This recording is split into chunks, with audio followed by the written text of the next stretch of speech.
మహబూబాబాద్ జిల్లా శాసనసభ నియోజకవర్గాలు డోర్నకల్, మహబూబాబాద్, పాలకుర్తి, ములుగు, ఇల్లందులో కూడా 2 మండలాలు.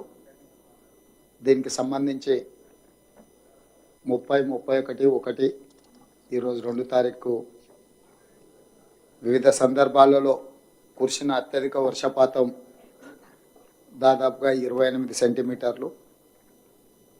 అధికారులు అప్రమత్తంగా ఉండడం, ప్రభుత్వ ఆదేశాలు ఎప్పటికప్పుడు చీఫ్ సెక్రటరీ, డీజీపీ ద్వారా అందించడంతో ప్రభుత్వం చేపట్టిన సహాయక చర్యల వల్ల వీలైనంత తక్కువ నష్టం జరగడానికి ప్రభుత్వం ప్రయత్నం చేసింది. అయినా దురదృష్టవశాత్తు ఈ జిల్లా ప్రాంతంలో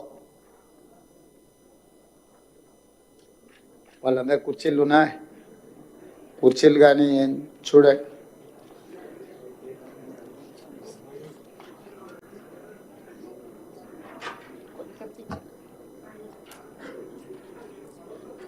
ప్రభుత్వం ముందస్తుగా అప్రమత్తంగా జాగ్రత్తగా వ్యవహరించినా కూడా ఈ జిల్లా ప్రాంతంలో ప్రాణ నష్టం, ఆస్తి నష్టం, ప్రభుత్వ ఆస్తులు దెబ్బతినడం ఇవన్నీ కూడా జరగడం బాధాకరం.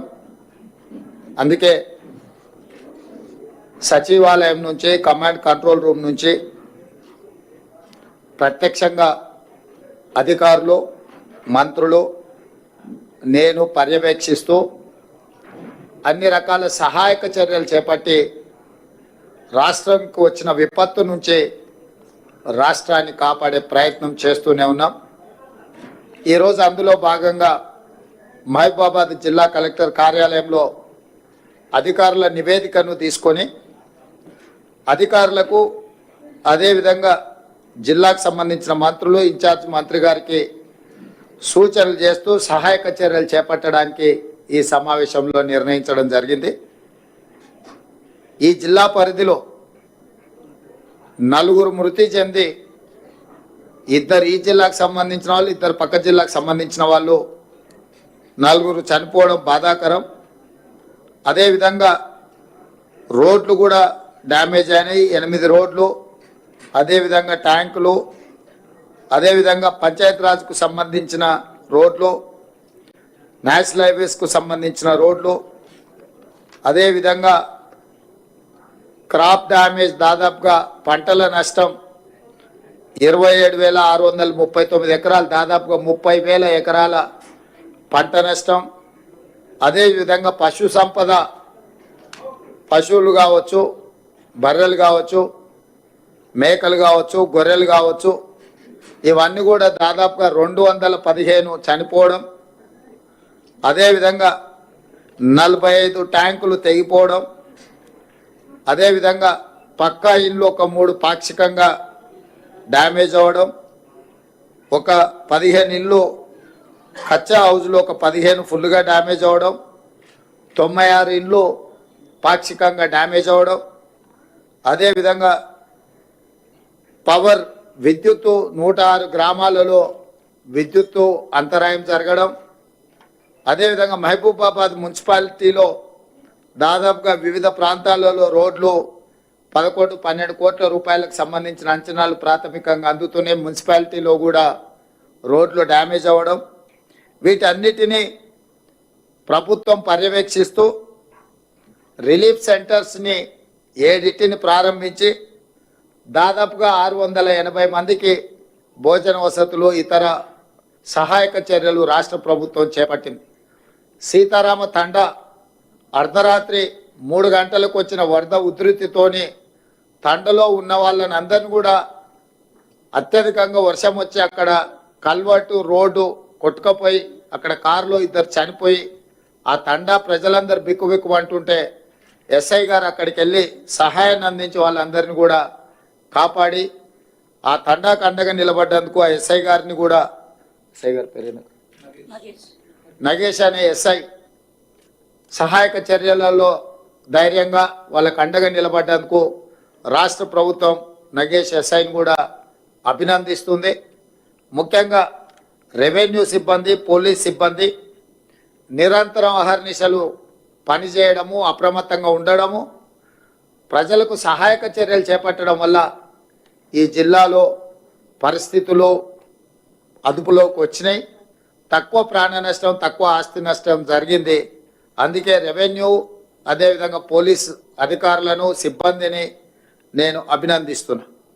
అదే సమయంలో చనిపోయిన కుటుంబాలకు, ప్రతి కుటుంబానికి, చనిపోయిన ప్రతి వ్యక్తికి 5 లక్షల రూపాయల నష్టపరిహారం ఇవ్వాలి అని ఈరోజు ప్రభుత్వం నిర్ణయం తీసుకున్నది.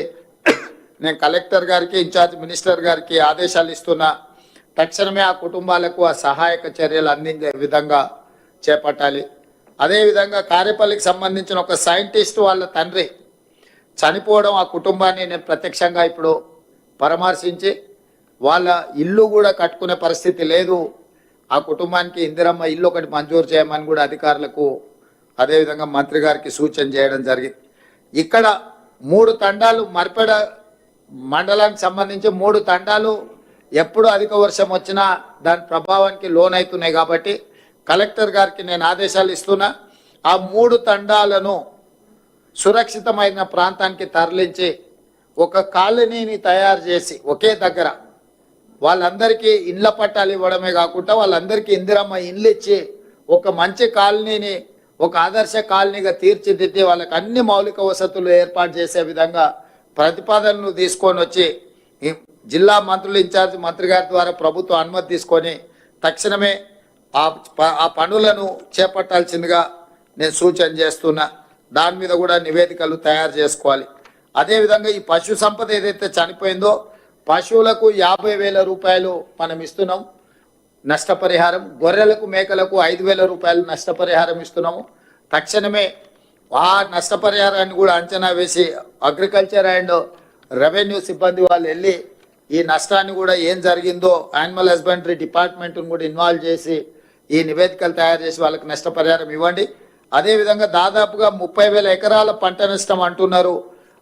అగ్రికల్చర్ సిబ్బందిని కూడా గ్రామాలకు వెళ్ళి ఇంకా ఏమైనా అధికంగా ఉందా, ప్రజలకు ఏం నష్టం జరిగింది, రైతులకు తక్షణమే చూసి ప్రతి ఎకరాకు 10,000 రూపాయల నష్టపరిహారానికి ప్రతిపాదనలు పంపించి తక్షణమే సహాయక చర్యలను కూడా చేపట్టండి. అదేవిధంగా ఇప్పుడు ఈ రోడ్లకు సంబంధించి కానీ, హౌజెస్కు సంబంధించి కానీ ప్రధానమంత్రి ఆవాస్ యోజన కింద ఇట్లా ప్రమాదాలు జరిగినప్పుడు ఈ ఇండ్లు పోతే కేంద్ర ప్రభుత్వం నుంచి కూడా మనము నష్ట సహాయాన్ని వాళ్ళకు సహకారం అందించడానికి నివేదికలు పంపించవచ్చు.